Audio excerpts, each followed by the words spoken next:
Hello to the Filipino and the global Gunpla community. Welcome back to the Mobile Suit Hangar for another episode of third-party add-ons for Gunpla I'm testing out so you don't have to. Today we'll be looking at the Anubis Dua mod upgrade parts for the HGCE Rising Freedom Gundam.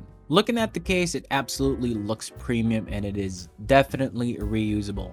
There are two cardboards in this case and they serve as the instruction manuals on how to reassemble the HGCE Rising Freedom with the 3D resin parts.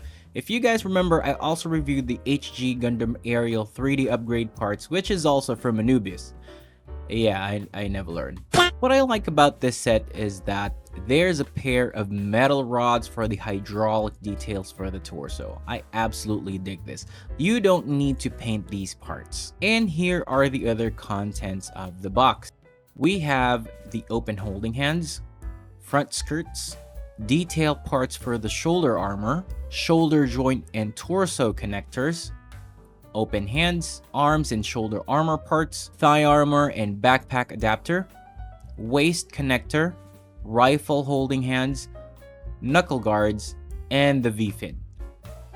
So in the next clips, I'll be showing you how the parts would look like after you apply them. Remember, we don't use plastic cement for resin. We use super glue to put them together or put them on any surface of your Gunpla. For the torso, you might have to do some cleanup and trimmings to make sure the resin parts fit properly.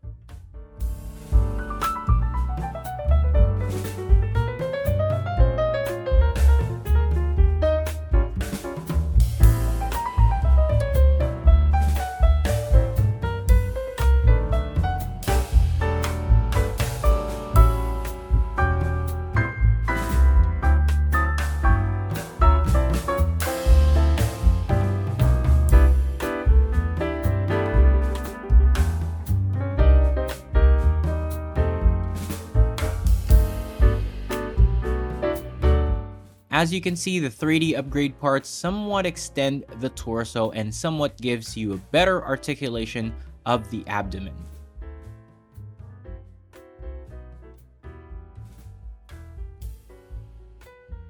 But what the hell?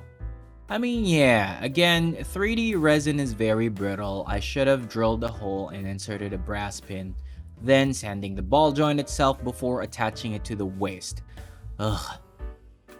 Anyway, moving on to the backpack adapter. This adapter is somewhat useful if you want to display the Rising Freedom using an action base and you don't want to use the connector at the bottom of the crotch. The problem though is that this won't allow you to transform the Rising Freedom into the mobile armor mode.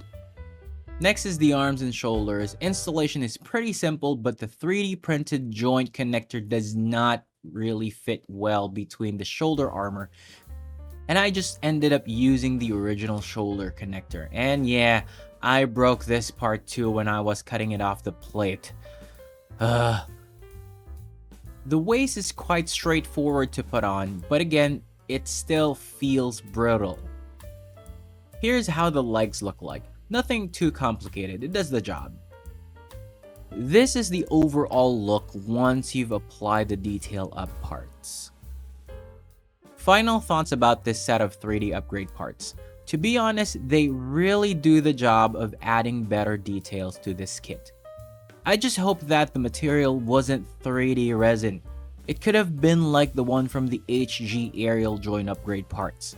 Could have been ABS or polystyrene.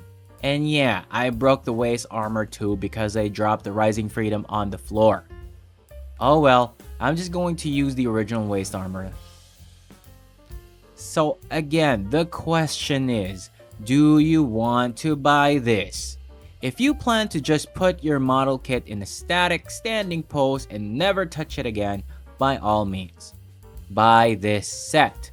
But if you're the Gunpla posing guy like me, I'd say buy at your own risk. So yeah, that's it for this video. If you haven't watched my latest Kitbash custom video, click here.